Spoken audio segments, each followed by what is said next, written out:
Anyway, good to see everybody. Last month since we last talked, I thought we had a really good training camp, great competition. It was physical, I think, as you all saw. We got after it pretty good. I was really pleased with not only the effort, but the intensity day to day of what we went through.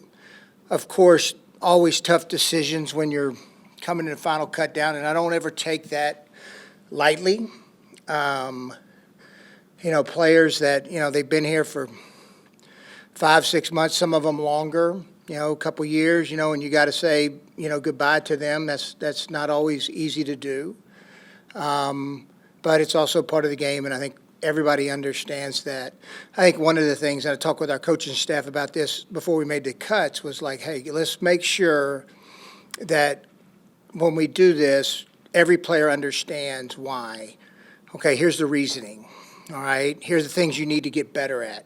Because a lot of times it's just like, hey, you're out the door, see you later, thanks for your time. No, just wanted to make sure that we were pretty explicit in what we, told each guy, hey, these are the reasons why. Most of them had a good idea already, but it also gives them a way to improve. Feel good about the team, feel good about where we're at.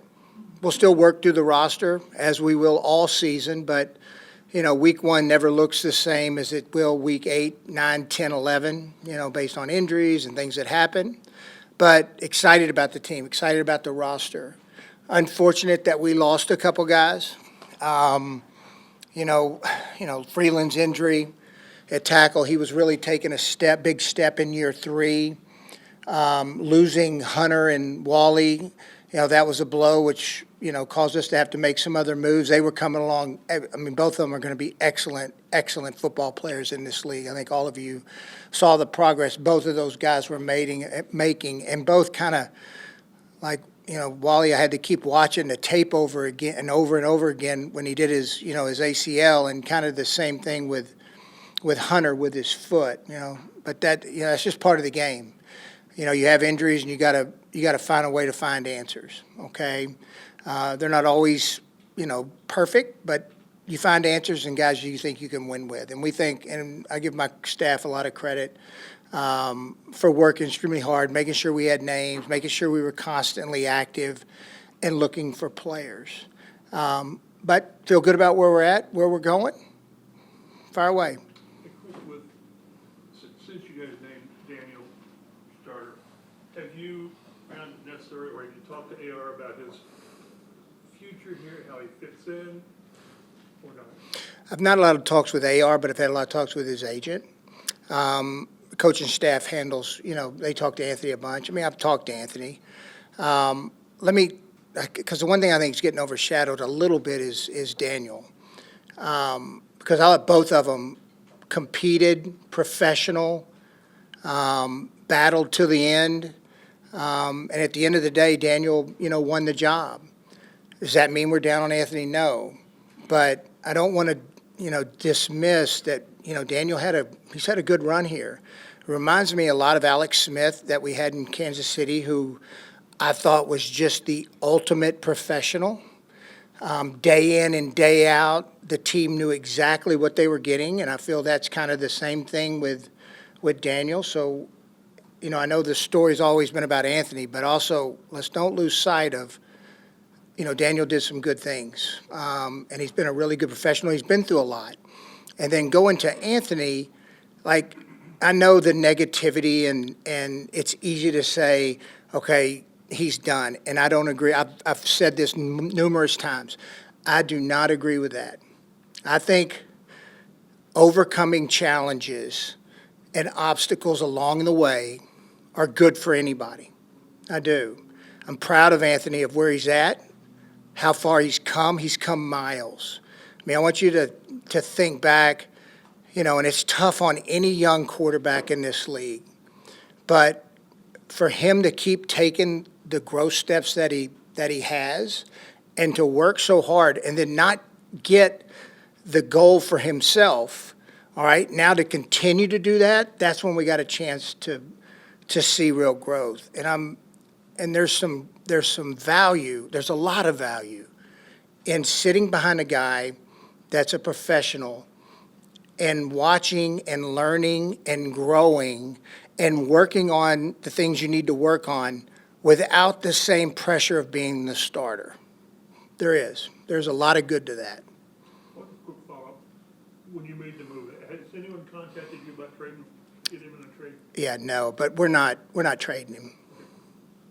Chris, you talked about Anthony, him having to go through things.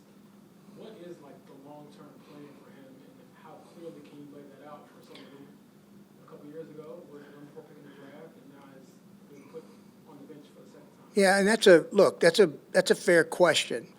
But what I would tell you is, like, everybody's growth and path and journey in this league is different. Okay, they are. And they're not always, I wish I could draw a straight line from A to B and say, this is the thing, this is how it's going to go.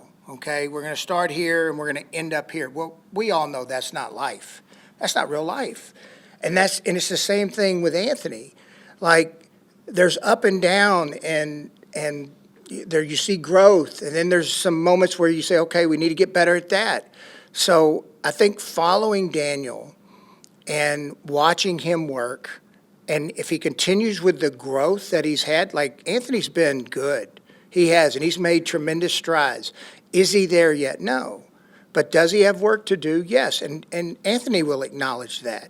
Like, I'm really proud of it's like one of the fun parts of this job is watching guys just start to really mature. And I know everybody thinks that a 20, 21, 22-year-old young man should be a grown man, all right, in everything they do. But that's not the case in any world. With anything you're doing in life. Like, these are young people, and it takes some time. So to watch him grow and to continue to mature, and then to handle the adversity. Like, there's 2 ways you can handle this. Like, you can go in the dumps, or you can accept the challenge. And accept the challenge to keep getting better, be prepared, continue to work on your fundamentals, continue to work on the daily game planning that has to happen as a quarterback, to collaborate with the other quarterbacks in your game planning, and then being ready to go, because you're one snap away. That's real. That is real. And that's a natural development. I know you want me to sit here and give you an A to B plan. Look, it's about daily, everyday work and doing it without the pressure of being the starter. And saying all of that, we're getting lost again. Like, Daniel's done a lot of good things. I mean, y'all saw the practice. He did some good things, and he's a good player, and he's an ultimate professional. And he's a consistent player day in and day out. So along those lines, why do you all think you can have a successful season with Daniel Jones when I asked Shane Steichen, okay, what things do you lean on and look at for this guy to believe in him, and he goes back to 2022, that was 3 years ago? Yeah, I'm not going to 2022. I'm going to what we've seen since he's been here.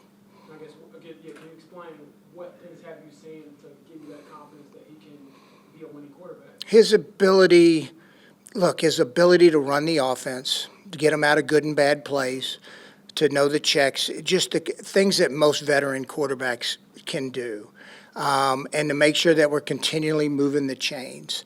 That consistency is a good thing. And look, he has some explosive ability in him too, and I think we saw that in the preseason.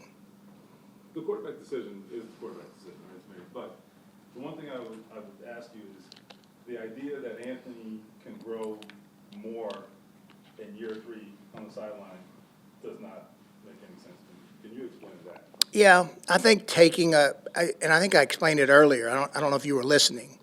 You're a good listener too, but I think there's times when, yeah. I mean, you got your question, your loaded up question that you want to answer. So that's what y'all don't listen to what I said before. I think it is good for young players, especially at the quarterback position, if they're not completely ready, to sit back without the pressure of daily pressure of having to perform.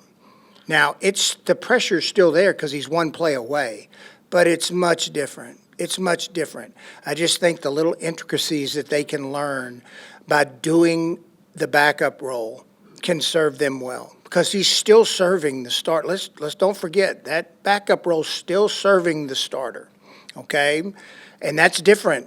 That's different, and it's different for Anthony. It's an area that, he's embraced, and it's been fun to watch so far, and it would be fun to watch as we go forward. Chris, do you feel like he needs more growth off the field or on? He's a good kid. Like, I don't worry about. I think with any young person, like any young player on our team, when they come in the building, you would hope that they're ready-made, ready to go professionals in every aspect of both in the building and out of the building. But like I said earlier, young men take time to grow. They just do. They have to learn and grow. And I think he's done a really good job managing all the expectations, not only externally, but internally. And I think he's growing in that area. So Chris, looking at AR's time with the franchise, at first you all were saying you should probably start him. You did, and then you benched him last year.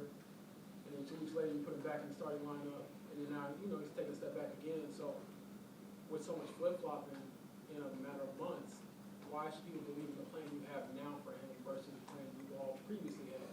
Well, I don't quite, so you're really good asking questions, because you always get to why should people believe. I don't know how to answer why should people believe. Like, I think you know the answer. They believe when you win. If you don't, they don't believe. Like, it wouldn't matter who was a quarterback. They wouldn't believe. If you didn't win, they're not going to believe. If you win, they give you a little more benefit of the doubt, and then y'all help put doubt to make sure there's questions being asked. That's the only way I know how to answer that one. I don't know what you want me to say. So how does winning affect your ability to believe? I think it affects everybody. I mean, I think everybody, like, winning is, and look, you can win sometimes and not deserve it, and lose sometimes and deserve to win. That's the nature of sports. But I think anytime you get over the hump and get to the goal you're trying to reach, there's a confidence level in everybody. And look, we had it going pretty good there for a while. And, at the end of 21, we kind of started going down this road where I don't want to say we've lost our confidence, but we've not been able to finish things out seasons like we need to. And that's something we think we're going to improve on. Anthony's past performance and availability, for sure, is kind of what brought us to Yep. two quarterback situation, right? Daniel's recent past performance is not great, at least on paper, statistically. How much are you examining that part of it, and is there any possibility you're overlooking any of that? I mean, look, I just examined what we watched over the last few months, okay? And that's it. I don't want to overcomplicate that any more than it is. I'm not going to get into it, but there's examples of guys that have had rough starts to their careers and have absolutely bounced back and had good careers. And there's examples of guys who've been benched who come back and play. So that we just judge what we have right now. We do have like 51 other guys on the team. Do we have any other questions on the team? I mean, you can keep spinning this other one as many ways as you want, but we do have 51 other teams. Absolutely. And look, let me say this. They deserve to ask these questions. And look, I understand the doubt. I get it. And that's our job to go prove it at the end of the day. It's a long season. And, things are good and bad. You have good moments and bad moments. But like I said before, like when you win, it sure helps a lot of those issues. Chris, you said previously that you regret having played Anthony right away. Were you pressured by ownership to put him out? No, no. Come on, Bob. No, not at all. We made the decision. You learn sometimes with decisions that didn't go the way you wish they would have gone. And so, but no, there was no pressure. No. You feel like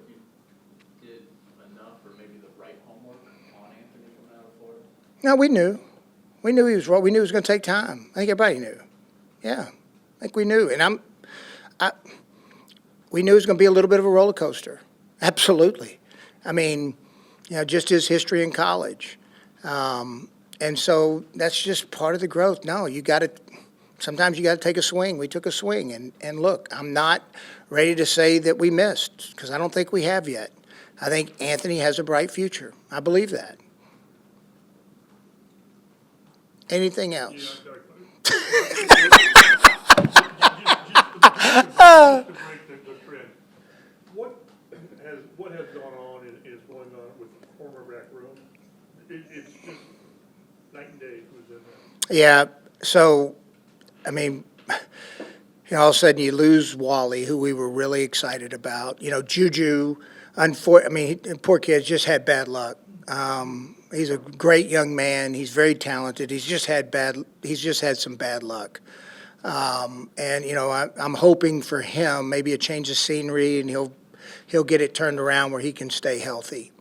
But we just, going into it, we knew we needed, to go, when we made we went and got Mooney, we thought that was a really good sign and gave us a true, number one corner that has a proven track record. And then when Wally went down, and then all of a sudden Jones is down, Juju's down, we're like, okay, what? We got to start finding some answers here. Lou had a history with Xavier. I actually worked Xavier out in college when I was with the Chiefs, and we were really high on Xavier, and he has a proven track record of being a good player. I know the year out, he hadn't played, but I think that might have ended up being good for his body because he's looked really good. And then the move for Blackman in Minnesota was something we had kind of been playing with over the last 3 or 4 weeks with Minnesota, and feel fortunate to get him because we think he can play a few different roles. He can play both inside and outside. He's a good cover guy. He's aggressive. So we're excited about getting him and that depth. And then getting Jones, we'll get Jones back here up and running, and I still believe in Jones. I think Jones can be a really good player. And then Edwards was, from Tulane, who was undrafted. Man, I think he did a lot of really good things this preseason. He's big. He's a good athlete. He can run. He's conscientious. He's tough. There's a lot of great qualities that I think Edwards has. So, yes, there has been significant change in that room. Some based on injuries from where we started. Some based on, look, we knew we needed to get better. We knew we needed to get better there. What do you get with Muma, the guy you got from Jacksonville? Who? Chad Muma. Linebacker. Oh, we claimed him. We got him. Okay, here we go. News to me. I'm glad I just got, good job. I mean, y'all, Twitter is unbelievable. It is the news source. Now, look, we knew we kept 4, knew we wanted to add, another guy. We're still going to bring some other guys in. It's different than it was in the past, because in the past we usually kept 6 and dressed 6 in the schemes we were in before, but now, a little differently where, he'll play some dimes, so we're really only playing with a Mike and a Will. But Muma's, we liked him coming out. He's a Will. He could play probably both Will and Mike. He's good on teams. We liked him coming out of Wyoming. He's had some experience playing, so that's good. Good, I'm excited. I don't get to be, but excited to find out we got him. Where do you view positions of strength either side of the ball for you right now? I think we're really good up front. I think we're going to be really good up front on both sides of the ball. I think our wideout room is really good. We had to make some cuts there that I thought were pretty tough. I thought Treadwell, I love Treadwell. Think of this. The guy's, over 30 years old, former first-round pick, competes his ass off every day. But it's a good room. It's an excellent room. It's like when you think in terms of like a basketball team, you've kind of got all the elements that you want when you're building a basketball team. You got a big man in Pitt who can win, both short, intermediate, and down the field with his size. You have Pierce who can stretch it. You have a young player in A.D. Mitchell who we think's, got big upside that, can create off after the catch. You got Josh Downs who I think is just tremendous. And then you got, Anthony Gould, who's coming on. And then, Mr. Reliable Doolin, who every time we put him in the game, he catches a ball and does well and is great on teams. So it's an excellent room, and every of them kind of have a niched out role. But I do like the strength. I like our tight end room a lot. That's not Warren surprised at all, or is this what you? I mean, he's pretty good. I mean, we thought he's going to be pretty good. And we think he's going to be a really good pro. I don't want to put undue expectations on him, but he's pretty freaking good. Did you really No. know about the claim you got until someone told you? No, I just found out. You told me. Good. I knew we put it in. I just didn't know I didn't know we got him. Did you put in any other claims? No. No. Is That was a good one, though. That's good. That's good. your offensive line depth, are you, obviously you mentioned Freeland, that's a hit. Jalen's young. Yep. What do you think there? Look, I think Jalen Travis is going to be excellent. I do. He is big. Now, that's one that I'm not going to say surprised me, but he's come along faster than I thought he would. And he's a much better athlete. I thought he was a decent athlete, but he's a much better athlete. You ought to watch him in there skipping rope in the weight room. It's impressive for a 340-pound guy. I like where Tucker's at. Tucker's really come along. Being an undrafted guy a year ago, having to get thrown in the mix and start some games, and he had some struggles, but bounced back from that.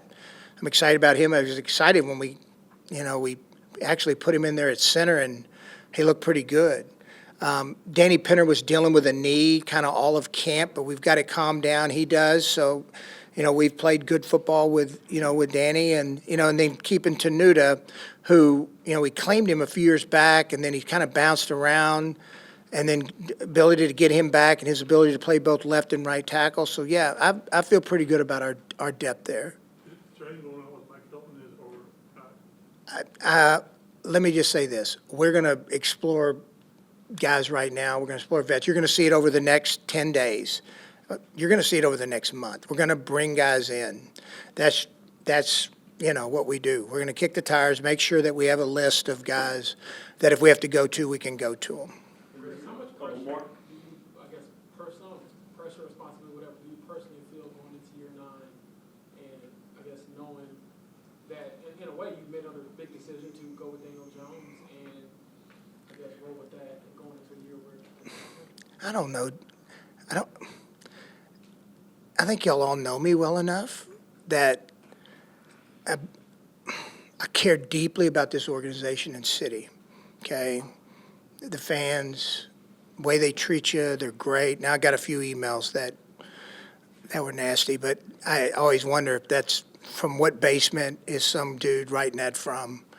But saying that, I just don't roll that way. I never have. I never rolled that way where I worry about, what the future holds.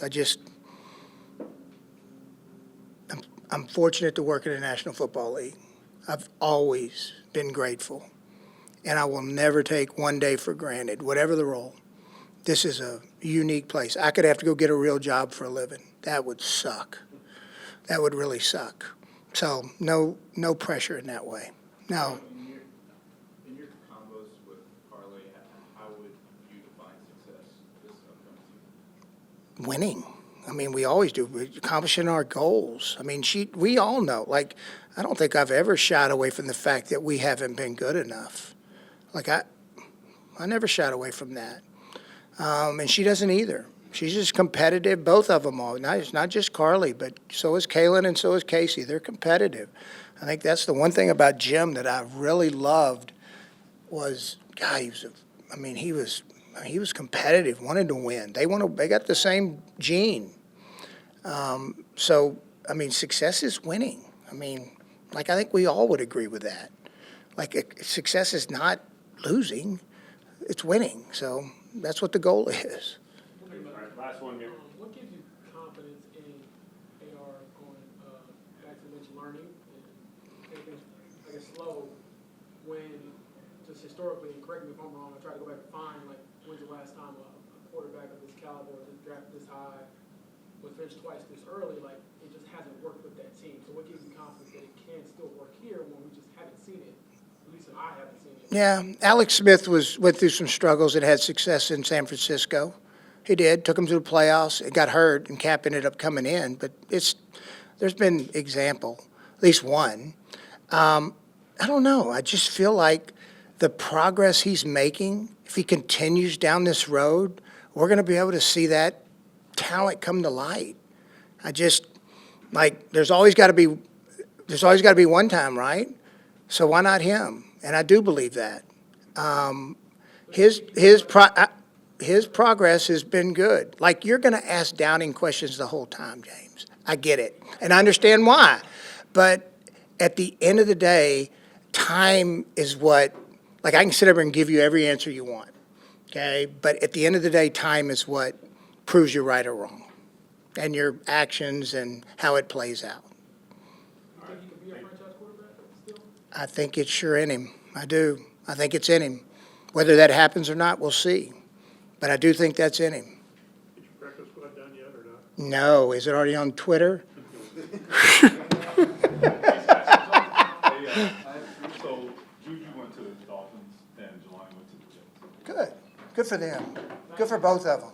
Yeah, good for both those guys. Both, I didn't say enough about Jelani, but he was probably the one I got really emotional about, just knowing what, like, he went through some crap now for, yeah. And to watch him fight and battle, that was fun. Our tight end room's good. It is. It's an excellent room. All four of them are really good football players. And Jelani's I think it was fun to watch Jelani, grow, overcome, and then have success and now end up on another. That's good for Jelani and good for Juju. It looks like you guys keep wanting to sort of get better than Mo, and Mo is still here. You're not me. That ain't me. I don't know where that's coming from, but that ain't, But you look keep- here. You keep drafting guys and drafting guys, and then Here's what Mo is. Mo shows up every day, works, consistently does his job on a consistent basis. I'm a Mo fan. All right. Thank y'all. Appreciate it.